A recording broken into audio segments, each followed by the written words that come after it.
नमस्कार, मेरा नाम है आकांक्षा राय। टॉकिंग पॉलिटी में आपका स्वागत है। फ्रेंड्स, हम जॉन लॉक की वीडियो सीरीज कवर कर रहे हैं। 3 पार्ट्स लॉक वीडियो सीरीज के ऑलरेडी चैनल पे अपलोडेड है। अगर आपने नहीं देखा तो लिंक डिस्क्रिप्शन बॉक्स में अवेलेबल है। पहले वो तीनों पार्ट्स देखना बहुत जरूरी है। ये जॉन लॉक वीडियो सीरीज का 4th पार्ट है, जिसमें हम स्टेट ऑफ नेचर की जो थियोरी है जॉन लॉक की, उसको समझेंगे। अगर आपने मुझे इंस्टाग्राम पे फॉलो नहीं किया तो फॉलो कर लीजिए, लिंक डिस्क्रिप्शन बॉक्स में अवेलेबल है। इंस्टाग्राम पे आप मुझे DM करके कोई क्वेश्चन पूछ सकते हैं, मैं पूरी कोशिश करूंगी जवाब देने के लिए। साथ ही साथ अगर आपके पास वेस्टर्न पॉलिटिकल थॉट की कोई बुक नहीं है, अगर आपके पास कोई टेक्स्ट बुक, कोई किताब नहीं है वेस्टर्न पॉलिटिकल थॉट की, तो मैं आपको OP गाबा की बुक रेकमेंड करूंगी। वीडियोस मेरी देखने के साथ साथ ही बुक्स भी आप पढ़ते रहिए, बुक पढ़ना बहुत इंपॉर्टेंट है। तो OP गाबा की वेस्टर्न पॉलिटिकल थॉट की बुक का लिंक डिस्क्रिप्शन बॉक्स में अवेलेबल है, वहां से जाकर के आप बुक को खरीद सकते हैं। तो आइए वीडियो को स्टार्ट करते हैं और समझते हैं कि जॉन लॉक के हिसाब से स्टेट ऑफ नेचर क्या है, जॉन लॉक की स्टेट ऑफ नेचर की थ्योरी क्या है। देखो, स्टेट ऑफ नेचर क्या होता है। स्टेट ऑफ नेचर जो है ना, ऐसे सिचुएशन को कहते हैं जब लोगों को गवर्न करने के लिए कोई स्टेट या गवर्नमेंट नहीं होता था। यानी कि अभी आप किसी कंट्री में रह रहे होंगे, ठीक है, तो आपको गवर्न करने के लिए, आपको रेगुलेट करने के लिए कोई स्टेट या गवर्नमेंट होगा। गवर्नमेंट आपको बताती है कि आप क्या कर सकते हैं, क्या नहीं कर सकते, क्या सही है, क्या गलत है, वो आपको रेगुलेट करती है। स्टेट या गवर्नमेंट आपको रेगुलेट करता है। लेकिन स्टेट ऑफ नेचर ऐसा सिचुएशन होता है, ऐसे वक्त को कहते हैं जहां पे लोगों को कंट्रोल करने के लिए कोई आर्टिफिशियल अथॉरिटी जैसे कि स्टेट या गवर्नमेंट नहीं होती थी। लोग जो है नेचर के अकॉर्डिंग, प्रकृति के अकॉर्डिंग काम करते थे। तो स्टेट ऑफ नेचर क्या है? स्टेट ऑफ नेचर एक ऐसा हाइपोथेटिकल कॉन्सेप्ट है जो ये दर्शाता है, जो ये शो करता है कि लोगों की लाइफ कैसे होती थी जब स्टेट या गवर्नमेंट नहीं होता था। यानी कि कोई भी ऐसी अथॉरिटी जो उन्हें कंट्रोल कर सके वो नहीं होती थी। लोग नेचर के अकॉर्डिंग जीते थे, जो मन में आए वो करते थे। कोई उन्हें बताने वाला नहीं था कि आप क्या करें क्या ना करें। नेचर के अकॉर्डिंग जो भी चीजें होती थी नेचुरली होती थी, ठीक है, वो स्टेट ऑफ नेचर हुआ करता था। तो ये कॉन्सेप्ट है स्टेट ऑफ नेचर का। बेसिकली जो सोशल कॉन्ट्रैक्ट के जो थिंकर्स हैं, मतलब Hobbes, Locke, Rousseau basically social contract के थिंकर्स हैं, यानी वो थिंकर्स जिन्होंने सोशल कॉन्ट्रैक्ट का कॉन्सेप्ट दिया, बेसिकली वही लोग स्टेट ऑफ नेचर के बारे में बात करते हैं। वो कहते हैं कि स्टेट ऑफ नेचर एक ऐसा हाइपोथेटिकल कॉन्सेप्ट है जो ये बताता है कि जब लोगों को गवर्न करने के लिए स्टेट या गवर्नमेंट नहीं होता था, यानी कि जब लोग नेचर के अकॉर्डिंग, प्रकृति के अकॉर्डिंग जीते थे, तो उस वक्त क्या माहौल होता था, उस वक्त क्या सिचुएशन होता था, उसी सिचुएशन को वो लोग स्टेट ऑफ नेचर कहते हैं, ठीक है। अब देखते हैं कि जो जॉन लॉक है वो स्टेट ऑफ नेचर को कैसे डिफाइन करते हैं। देखो, कुछ फिलोसोफर्स या कुछ थिंकर्स जो हैं वो स्टेट ऑफ नेचर को पॉजिटिवली देखते हैं, पॉजिटिव एस्पेक्ट उसका सामने लेकर आते हैं, और कुछ लोग उसको नेगेटिवली देखते हैं। मतलब कि कुछ थिंकर्स कहते हैं कि स्टेट ऑफ नेचर यानी कि जब लोगों को गवर्न करने के लिए, लोगों को रूल करने के लिए कोई स्टेट या गवर्नमेंट या कोई अथॉरिटी नहीं होता था, तो कुछ थिंकर्स कहते हैं कि वो अच्छा समय था, मतलब उस वक्त लोग खुश थे, शांति से जी रहे थे। लेकिन कुछ फिलोसोफर्स या कुछ थिंकर्स कहते हैं कि नहीं, स्टेट ऑफ नेचर में लोग खुश नहीं थे, लोग लड़ाइयाँ कर रहे थे, आपस में लड़ रहे थे। थॉमस हॉब्स के हिसाब से स्टेट ऑफ नेचर में क्या होता था, लोग आपस में लड़ रहे होते थे, वो एक वॉर का सिचुएशन होता था। लेकिन जॉन लॉक के हिसाब से स्टेट ऑफ नेचर में लोग बहुत शांति से रहते हैं, खुशी से रहते हैं, आपस में जो है एक दूसरे की मदद करते हैं, ठीक है। ये दोनों लोगों की थिंकिंग एकदम ऑपोजिट है। देखो, थॉमस हॉब्स के हिसाब से ह्यूमन बीइंग जो होता है ना, ह्यूमन इंसान, उसके अंदर पैशन ज़्यादा होता है, रीज़न कम होता है। देखो, सब कुछ समझ आ जाएगा वीडियो के एंड तक, बिल्कुल परेशान होने की ज़रूरत नहीं है। देखो, पैशन और रीज़न को हमने पिछली वीडियो में भी समझा था, इसमें भी शॉर्ट में समझ लेते हैं। वीडियो के एंड तक मैं गारंटी देती हूँ पूरा कॉन्सेप्ट आप क्लियर लेकर के जाओगे। पैशन क्या होता है? पैशन वो आपके अंदर की वो स्ट्रॉन्ग फीलिंग या स्ट्रॉन्ग इमोशनल डिजायर होता है जो आपको पुश करता है वो चीज़ें करने के लिए जो आपको खुशी देती है। मतलब वो चीज़ें जो आपको खुशी देती हैं उसको पाने के लिए आपके अंदर पैशन होता है, यानी आपके अंदर स्ट्रॉन्ग इमोशनल डिजायर होता है। समझ गए आप पैशन का कॉन्सेप्ट? अब रीजन क्या होता है? रीजन बुद्धि को कहते हैं। मतलब रीजन माइंड का वो पावर है जिससे कि आप चीज़ों को अच्छे से समझ सकते हो, थिंक कर सकते हो, चीज़ों को समझ सकते हो और लॉजिकल जजमेंट दे सकते हो। बेसिकली रीजन का मतलब होता है बुद्धि या विवेक। देखो, इंसान के अंदर रीजन भी होता है और पैशन भी होता है। पैशन यानी किसी चीज़ को पाने के लिए स्ट्रॉन्ग इमोशनल डिजायर भी है उसके अंदर, और साथ ही साथ उसके अंदर रीजन भी है, यानी कि बुद्धि भी है। थॉमस हॉब्स के हिसाब से इंसान के अंदर पैशन ज़्यादा होता है, रीज़न कम होता है। यानी जो चीज़ें उस इंसान को खुशी देती है, उस चीज़ को पाने के लिए जो उसके अंदर पैशन है, स्ट्रॉन्ग इमोशनल डिज़ायर है, वो ज़्यादा है, और बुद्धि या विवेक इंसान के अंदर कम है। लेकिन जॉन लॉक कहते हैं कि इंसान के अंदर पैशन और रीजन दोनों इक्वल अमाउंट में है, इस चीज़ को थोड़ा और समझते हैं। देखो, थॉमस हॉब्स ने क्या कहा कि इंसान के अंदर पैशन ज़्यादा है, मतलब उसे अगर कोई चीज़ खुशी देती है तो वो उसे चाहिए, उसके अंदर वो पैशन निकल कर आएगा अंदर से कि मुझे वो चाहिए। लेकिन उसकी जो बुद्धि है ना, रीज़न, वो वहाँ दब जाएगा, क्योंकि इंसान का नेचर ही होता है कि उसके अंदर पैशन ज़्यादा है, डोमिनेट करता है, और रीज़न यानी कि बुद्धि कम होती है। ये थॉमस हॉब्स के विचार हैं। इसीलिए स्टेट ऑफ नेचर में लोग आपस में लड़ाइयाँ कर रहे होते हैं, क्योंकि सबके अंदर पैशन डोमिनेट कर रहा है। हर कोई चाहता है कि मुझे वो चीज़ चाहिए जो मुझे खुशी दे रही है, उस पर्टिकुलर चीज़ के पीछे हर कोई भाग रहा है। तो आपस में सब लड़ाइयाँ करेंगे, लड़ेंगे भिड़ेंगे, ठीक है। बुद्धि तो कम है, रीज़न, विवेक तो कम है, तो लोग आपस में लड़ते रहते हैं। इसीलिए जब स्टेट ऑफ नेचर में लोगों को कंट्रोल करने के लिए कोई अथॉरिटी, स्टेट या गवर्नमेंट नहीं है, और लोगों के तो नेचर ही है कि उनके अंदर पैशन ज़्यादा होता है, तो इसीलिए सब अपने पैशन के अकॉर्डिंग काम करेंगे और सब आपस में लड़ेंगे। तो वो जो स्टेट ऑफ नेचर है ना, वो एक वॉर का सिचुएशन बन जाएगा। हॉब्स कहते हैं इसीलिए स्टेट ऑफ नेचर में इंसान के पास राइट नहीं रह जाएगा, सिक्योरिटी ऑफ लाइफ भी नहीं रह जाएगा। क्यों? सब पैशन के अकॉर्डिंग काम कर रहे हैं, सब जो हैं वो अपने स्ट्रॉन्ग इमोशनल डिज़ायर के अकॉर्डिंग काम कर रहे हैं, किसी पर्टिकुलर चीज़ के पीछे भाग रहे हैं जो उन्हें खुशी देती है, उसके लिए वो दूसरों की खुशी को हार्म भी पहुंचा रहे हैं, दूसरों की लाइफ, लिबर्टी, प्रॉपर्टी को हार्म भी पहुंचा रहे हैं, तो एक दूसरे को मार रहे हैं। तो यहाँ पर ना लाइफ की सिक्योरिटी भी नहीं रह रही है स्टेट ऑफ नेचर में। यानी कि जब इंसान अपने अकॉर्डिंग काम कर रहा है, नेचर के अकॉर्डिंग काम कर रहा है, प्रकृति के अकॉर्डिंग काम कर रहा है, और जब उसे कंट्रोल करने के लिए कोई अथॉरिटी नहीं है, कोई स्टेट या गवर्नमेंट नहीं है,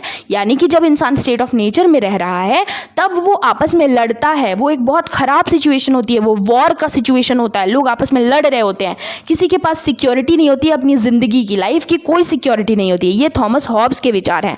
लेकिन जॉन लॉक क्या कहते हैं स्टेट ऑफ नेचर के बारे में? जॉन लॉक कहते हैं कि स्टेट ऑफ नेचर में लोग आपस में बहुत शांति से रहते हैं, आपस में एक दूसरे की मदद करते हैं। क्यों? क्योंकि जॉन लॉक जो है ह्यूमन बीइंग के बारे में एकदम उल्टा सोचते हैं। जहां थॉमस हॉब्स सोचते हैं कि इंसान के अंदर पैशन डोमिनेट करता है और रीज़न यानी कि बुद्धि कम होती है, विवेक कम होता है, वहीं जॉन लॉक सोचते हैं कि इंसान के अंदर जितना पैशन है उतना ही रीज़न है, यानी कि जितना उसके अंदर स्ट्रॉन्ग इमोशनल डिज़ायर है किसी चीज़ को पाने के लिए जो उसे खुशी देती है, उतना ही उसके अंदर बुद्धि या विवेक है जो उसे गाइड करता रहता है कि जो चीज़ तुम्हें खुशी देती है, जो चीज़ तुम्हारे लिए ज़रूरी है, उतनी ही सामने वाले के लिए भी ज़रूरी है। अगर तुम सामने वाले की चीज़ों की रेस्पेक्ट करोगे, सामने वाले की लाइफ, लिबर्टी और प्रॉपर्टी की रेस्पेक्ट करोगे, तो सामने वाला भी तुम्हारी लाइफ, लिबर्टी, प्रॉपर्टी की रेस्पेक्ट करेगा, तुम्हारे राइट्स की रेस्पेक्ट करेगा। तो जॉन लॉक के हिसाब से इंसान के अंदर पैशन तो है ही, लेकिन साथ ही साथ उसके अंदर रीजन है जो उसे गलती करने से रोक देता है, जो उसे गाइड करता रहता है।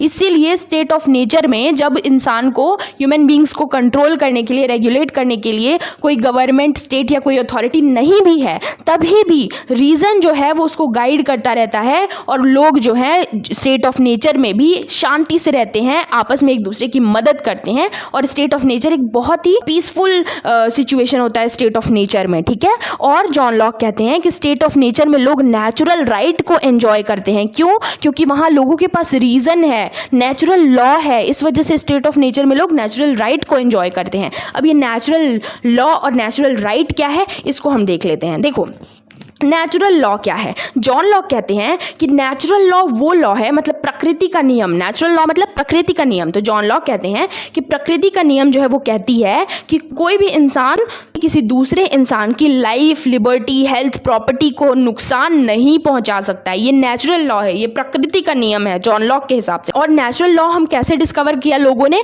तो अपने रीजन का, अपने विवेक या बुद्धि का इस्तेमाल करके लोगों ने natural law state of nature में डिस्कवर किया। और ये नेचुरल लॉ क्या है? तो ये नेचुरल लॉ कहती है कि कोई भी इंसान दूसरे इंसान की लाइफ, लिबर्टी, हेल्थ या प्रॉपर्टी को नुकसान नहीं पहुंचा सकता।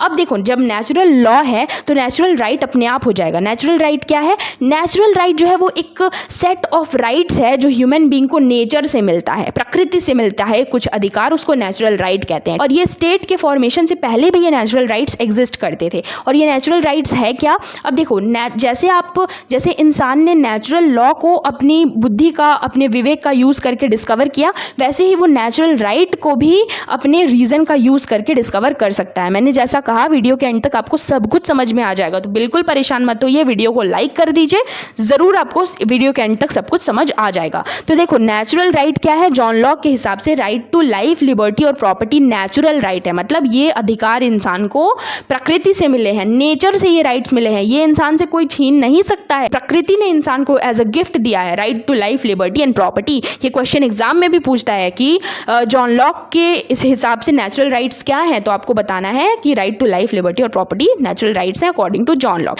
जॉन लॉक तो यहाँ तक कह देते हैं कि स्टेट जो है वो इसीलिए बना है ताकि लोगों का जो नेचुरल राइट है वो उसको प्रोटेक्ट किया जा सके। ठीक है, तो देखो बेसिकली हमने क्या समझा कि नेचुरल लॉ, प्रकृति का नियम ये कहता है कि आप किसी दूसरे की लाइफ, लिबर्टी, हेल्थ और प्रॉपर्टी को नुकसान नहीं पहुंचा सकते। यह तो जब प्रकृति का नियम ये कहता है उसके साथ ही साथ ये हमें समझ आ जाता है कि हमारे पास नेचुरल राइट्स क्या है, right to life, liberty and property. यानी कि जब आप किसी की लाइफ, लिबर्टी, प्रॉपर्टी को नुकसान नहीं पहुंचाओगे तो कोई और भी आपके लाइफ, लिबर्टी और प्रॉपर्टी को नहीं नुकसान पहुंचाएगा। तो नेचुरली आपके पास 3 अधिकार आ गए। वो क्या है, वो 3 राइट्स क्या हैं जो आपके पास नेचुरली आ गए? वो है right to life, liberty and property. देखो अब इस पूरे वीडियो को हम समझते हैं कि हमने इस पूरे वीडियो में क्या समझा। देखो आपने इस पूरे वीडियो में समझा कि स्टेट ऑफ नेचर क्या है। तो स्टेट ऑफ नेचर एक ऐसा सिचुएशन है जहां पे लोगों को कंट्रोल करने के लिए कोई स्टेट या गवर्नमेंट नहीं है। लोग नेचर के अकॉर्डिंग, प्रकृति के नियमों के हिसाब से लोग चल रहे हैं। कोई आर्टिफिशियल स्टेट या गवर्नमेंट या कोई आर्टिफिशियल अथॉरिटी नहीं है लोगों को कंट्रोल करने के लिए। वो सिचुएशन को हम स्टेट ऑफ नेचर कहते हैं। जॉन लॉक के हिसाब से जो इंसान है, ह्यूमन बीइंग है, उसके अंदर पैशन और रीजन इक्वल अमाउंट में होता है। यानी कि उसके अंदर स्ट्रॉन्ग इमोशनल डिजायर, जिसे हम पैशन कहते हैं, किसी चीज को पाने के लिए वो है, लेकिन साथ ही साथ उसके पास रीजन यानी कि विवेक या बुद्धि भी है जो उसे गाइड करती रहती है और उसे गलत जगह पर रोकती रहती है, जो उसे बताती रहती है कि तुम्हारे अधिकार जितने जरूरी हैं सामने वाले के अधिकार भी उतने जरूरी हैं। सामने वाले के राइट्स की तुम रिस्पेक्ट करोगे तो सामने वाला भी तुम्हारे राइट्स की रिस्पेक्ट करेगा। तो इसीलिए जॉन लॉक के हिसाब से, क्योंकि इंसान के अंदर रीजन और पैशन दोनों इक्वल अमाउंट में होता है, इसीलिए स्टेट ऑफ नेचर में जहां पे लोगों को कंट्रोल करने के लिए कोई अथॉरिटी जब नहीं थी, तभी भी लोग आपस में शांति से रहते थे, एक दूसरे की हेल्प करते थे, क्योंकि उनके अंदर का रीजन उनको गाइड करता रहता था कि कहां उन्हें दूसरों को नुकसान नहीं पहुंचाना है। इसीलिए जॉन लॉक कहते हैं कि स्टेट ऑफ नेचर में लोगों ने नेचुरल राइट को लोग एंजॉय करते थे और वहां पे नेचुरल लॉ होता था। ठीक है, नेचुरल लॉ जो है रीजन की वजह से, देखो लोगों के अंदर रीजन था, बुद्धि था,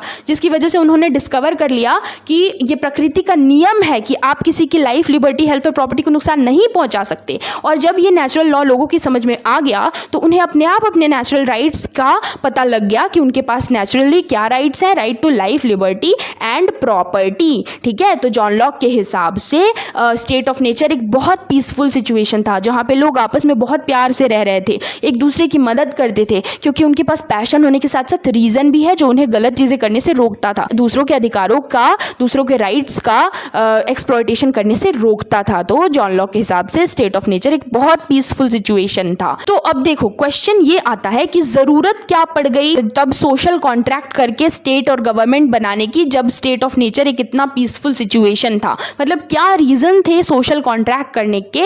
ये चीजें, ये बातें हम अगले पार्ट में वीडियो के डिस्कस करेंगे, जहां हम डिस्कस करेंगे कि what were the reasons for the social contract. तो इस वीडियो में हमने स्टेट ऑफ नेचर को हमने पूरी तरह से समझ लिया है। वीडियो को लाइक कर दीजिए, शेयर कर दीजिए और चैनल को सब्सक्राइब कर दीजिए। नेक्स्ट पार्ट में हम डिस्कस करेंगे रीजन फॉर सोशल कॉन्ट्रैक्ट और उसके बाद हम सोशल कॉन्ट्रैक्ट की थियरी जॉन लॉक की अच्छे से डिस्कस करेंगे। Good bye.